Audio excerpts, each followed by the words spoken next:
What is up, YouTube? That's here, bringing you some Pokemon Showdown OU singles games. I know I haven't played singles in a while, so getting back to my roots, playing some singles while VGC is on a little bit of a break, trying to hit this really as high as I can on the ladder with this wall breaker team I have right here. Going to be leading off with me on top today, and I'm going to be using Kyrian Black, Darmanitan, Scizor, Azumarill, Suicune, and Thundurus. This team has two Choice Band Pokemon in Darmanitan and Kyrian, both can be big wall breakers, two priority tanks in Azumarill, Scizor, and then I have Suicune, my big wall, and then my Thundurus, because I have a ton of weaknesses to electric moves, and Volt Absorb, Focus Sash, Thundurus can always win games. Leading off against Kalula 13, who has Hawlucha, Raikou, Gardevoir, Bisharp. It's kind of hard to see him there behind the Tornadus tail and Garchomp of his own, so pretty good game. We're going to be playing two games today. This is the first one, so we're going to be starting things off, getting right into it, leading off with my opponent leading off with the Tornadus, and I'm leading off with my Thundurus. So I would say from the very first turn of the game, I definitely do have the advantage, but we are going to see him go for a U-turn on that Tornadus, and the fact that we don't see any Life Orb chip means he's probably either banded or scarfed. That is kind of how that Pokemon tends to run nowadays. Going right into his Raikou to potentially block my electric attack, which I'm going to be a sucker and fall for. So pretty good stuff from him. We see lefties on the Raikou, so that makes me think that he's probably going for a substitute or a Calm Mind set. Going to be a Calm Mind this time. You don't pack both. It's usually either one or the other. So we see the Calm Mind this time around, and I'm going to Volt Switch out, do a little bit of chip damage, and go straight into my Kyrian Black. Kyrian Black, remember, this is a Choice Banded Kyrian Black. Full attack with one of the highest attack stats in the game. This thing has pretty much uber stats, but it's for some reason legal in OU because it's not used very often. He's going to decide to switch out going into his Garchomp, potentially block whatever I'm going for, and it is going to be a huge stab Dragon Claw. We see he's going to chunk me a little bit with his Rough Skin and Rocky Helmet, but I'll definitely take the trade for a pickup KO on his Garchomp. He decides to come in with Gardevoir here, traces my Terravolt, but I decided to go with Dragon Claw instead of the Outrage last turn, so that means I can switch without being forced to attack into his Fairy typing, right into my Scizor to potentially block his Fairy type attack. We're going to see Mega Gardevoir this game. It actually wasn't going to be Mega Garchomp, so chunking my Scizor for about 41%, that's a huge chunk, and I didn't really know what he was going to do, so we're going to see him switch out, go back into Raikou to potentially eat my Bullet Punch. Great switches into his Raikou all game, and of course I'm going to be a fool and go for the Bullet Punch here. But everything's fine, because there's no way Raikou, especially one that has like a Calm Mind set, can really KO my Scizor from here. He's going to obviously go for the Calm Mind here and try to like set up thinking I would switch, but since I know that he's using like a Leftovers wall set, there's no real way that I was really afraid of his Thunderbolt. It probably would have only done about 45% tops. So I pick up the KO on the Raikou with the Bug Bite, and now I don't want to let this Bisharp get a Swords Dance because that is something that can definitely happen in singles. I decide to stay in and fight it. I end up getting knockoffed, and we see the Life Orb, and I'm actually really happy to see the Life Orb over something like a Sash, because that means I can send my Azumarill right in here and try and pick up a KO. We're going to see him go for the Iron Head. It's going to chunk my Azumarill, activate my Citrus Berry, and instead of going for any weird shenanigans with Bellydrum, because this is a Bellydrum Azumarill set, I'm just going to go for the pickup KO with Play Rough. I know I'm already significantly ahead, and I can just take these type of trades and pretty much win the game from here. So Gardevoir is going to come out, and I go for the Aqua Jet, assuming that it's going to one-shot me, because it chunked my Scizor for 41%. It wasn't very effective. I actually live at 2%, so I probably should have Play Roughed, but I'm not upset with my decision to Aqua Jet last turn. I also chunk it to 10 using two of them, so I'll take this. I mean, I should have just been able to hit it one time and then gotten KO'd by the Hyper Voice, so not the end of the world. Azumarill is going to go down, but it's going to let me send my Thundurus out here. Looking at what he has left, he has the Tornadus and the Hawlucha, so this is a very safe Thunderbolt. And also note that I Thunderbolted it. Instead of Volt Switched, this means wherever he sends into is probably going to go down to the next Thunderbolt. That's my definite plan. We're going to see him go for the Iron Tail here. Note that he's still faster, and Iron Tail obviously not a good choice against Thundurus, but it would have been great against something like Kyrian, which is usually a pretty good switch in against a Pokemon like Tornadus. So now that we see the consecutive Iron Tails, we can pretty much assume that he is Scarfed or Banded. I mean, one of the two. It's probably Scarfed, judging by how little damage he was doing. So kind of sucks that he got the unlucky lock into Iron Tail there. I mean, I know he's definitely smarter than that. There's definitely better moves to use against Thundurus, but it's not going to be enough. Kyrian is going to be able to come out against this Hawlucha. Hoocha obviously packs that super effective high jump kick, so Kurium is going to go down, but it's not like I'm actually in a bad spot just yet. I do have my full wall Suicune, and there's no way Hoocha really beats that, and we already know that Hoocha probably can't check my Thundurus, so I feel pretty safe, and we're going to see the Hoocha go for a little bit of a stally way here. I mean, obviously he has Unburden, he wants to activate his speed boost, so he's going to go for 2 substitutes, cut him down to half, and then Citrus Berry uses item, then that doubles his speed, and it's a really cool way to play, but that's not like Hooch is going to bring you back in this game, especially against Pokemon like Darmanitan, especially when you miss that high jump kick, so quite unfortunate to see my opponent miss there, but like I said, there's no real way that he was going to come back in this situation anyways, so Darmanitan picks up the KO with that Choice Band stabbed Flare Blitz, and it's going to give me victory in Game 1.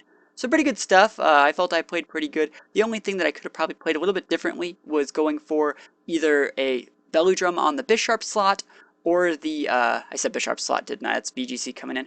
A Belly Drum on the Bisharp or a Play Rough onto the Gardevoir. If I would have got the Belly Drum off against the Bisharp, I would have been able to just one-shot all of his Pokemon with Aqua Jet. If I would have if I would have Play Rough the Gardevoir, I probably just would have KO'd everything else with a Zoomerl. So I still was definitely ahead at that point in the game, so it's not like it cost me the game doing that, but just little things to note to work on for next time. So let's go into Game 2.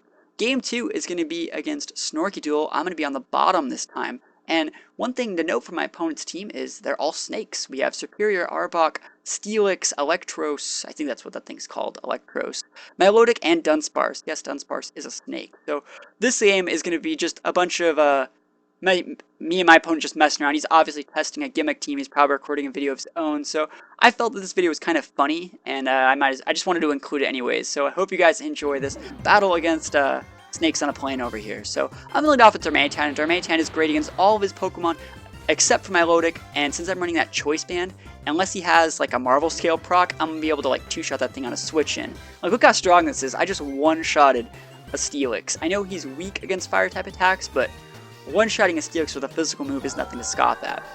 So we're going to see Milotic come in here. Note that I can't do anything about that. I was going to say, like, no, something about Intimidate, but there's no Intimidate on the board. Water Snake is the name of this Milotic, and it's going to force my Darmanitan out, and going for straight Scalds on my now Suicune slot, and I feel that Suicune definitely has the advantage in this matchup. Milotic can carry moves to like Recover, but it can't get anything else like Calm Mind that can actually make it, you know, snowball a game. So I feel that since Suicune does pack the Calm Mind, no matter how many recovers you get, I still feel like I'm ahead. So going for the Calm Mind, remember this is a Rest Talk Suicune, Sleep Talk in the rests, and I feel that if I can get a bunch of Calm Minds off, I can probably just snowball a victory from there. That way Superior wouldn't really be able to do anything. But we're going to see the Volt Switch out from the Electros, probably I think going into the Superior here. That's probably the correct. No, I think he actually goes back into Milotic, yeah. Comes back into Milotic, and you know, it's the same thing as last time. Since I do feel that I have the more options in this matchup, I feel that I'm just going to keep on going for Scald until I get the burn. So I get the burn here, and that's probably going to activate this Milotic's Marvel Scale. We're going to see that later in the game. Note that he went for Haze that turn. It's going to clear off all of the stat boosts that my Suicune now has. And since Suicune really doesn't have that many stat boosts, I'm going to stay him for a couple more turns until he decides what he wants to do. But there's no real way that my opponent's going to be able to ever win like Milotic versus Suicune. Since I have Rest, it's kind of hard to explain while the video's going. But you can see that if it went down to like all of our PPing out, Suicune would win every time because it has pressure. So that's just one way that Suicune can usually win all these wall matchups if it has to. And we're also going to see me get rid of the burn with these with the use of Rest here. So I'm going to go to sleep for a couple turns, and note that he's getting chipped down through his own burn. So that's just, I know I'm saying really weird, but Suicune has the advantage over Milotic in singles. End of story. Now we're going to see Milotic switch out. Suicune has exerted its dominance, and I'm going to go for one turn of Sleep Talk, see what I can get, and I get Rest. Suicune is pretty tired after doing all that work.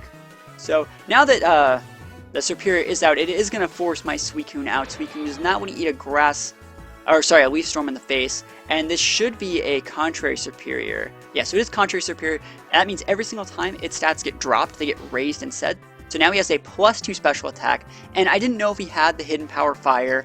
We also know that he's Life Orbed, but he does have Hidden Power Fire. It's going to pick up the KO on Scizor. Great check from him. We've evened up the score. It's 5-all, but Darmanitan is back out, and that Milotic is not at full HP anymore. It's also burned. So even if he has the Marvel Scale, which we are going to check for this turn, And yeah, since I only did about 30 something percent, there's like no way that's not Marvel scale, because like I do like 60% to like ones in VGC. So Milotic gonna get chunked down below the threshold of being able to live through another Flare Blitz, and now that Milotic is gone, the floodgates have opened. The rest of these Pokemon are pretty weak to these banded Flare Blitz from Darmanitan. Electros is going to come in, but we already know that Electros is slower than Suicune, so there's no shenanigans going on there. We're going to get a Flare Blitz KO on that guy. There's Arbok, Superior, and Dunsparce left. All three Pokemon would probably get one-shotted from this, so we're going to see Arbok be the fodder. Real Snake is his name, and this guy could have used so many Metal Gear Solid references. I don't know why he didn't. I mean, where's the Solid Snake? Was that the name of this Steelix? It should have been if it wasn't. So I'm actually finally going to go down to Recoil. Kyurem Black is going to be my Pokemon of choice to come out. I'm going to try and one-shot whatever I see, and this is a banded Kyurem Black, so I just want you to know that this is banded, and that thing did not get one-shotted. Can you believe that? Can you guys really believe that? I can't believe that. That's crazy. I mean, I don't think I've ever, like, not one-shotted anything with that outrage. I mean, that's the plan. This is a wall breaker. Like, I one-shot Mega Slowbros with this thing all the time. So, kind of funny to see him going for the Serengrace Paraflinch hacks using Glare, so it's kind of like a pseudo Togekiss. I'm not really worried though. I mean, at this point, I still feel that I can win with almost anything. And then once we see the Roost, I kind of start to get a little bit worried because he's going to have to chip me down for a while. And I also got hit in Confusion that turn, so I have to pick up the KO with Outrage this turn. He goes for Ancient Power instead of the Headbutt, so no flinch hacks. Outrage is going to pick up the KO. This guy is a super cool moveset. Very Togekiss-like. I think Togekiss learns all those moves except for Air Slash versus the Headbutt. And now that Superior is going to come, it's going to try and clean me up. But Dragon Pulse actually won't pick up the KO, even with the Life Orb. That's how bulky this Pokemon is. And Kyurem Black is going to get that KO with that big Outrage. So I definitely feel that game, I mean, I didn't really misplay anything. It was just a funny game seeing how bulky Dunsparce is. And I want to know if that Steelix was called Solid Snake, because it's very important. Alright, are you called Solid Snake? It's very, very important. I need to know this before ending the video. Scary Snake, what is that? Solid Snake would have been so much better. I mean, I want to make a Steelix team and name one Solid Snake now. That's like a super cool idea. Anyways, guys, I am rambling on. Thank you guys for watching. I hope you guys enjoyed this. There's going to be OU battles for the rest of the week because my band's going on tour, so stick around for all these OU battles. I hope you guys enjoyed it, and I'll see you guys next time. Peace out.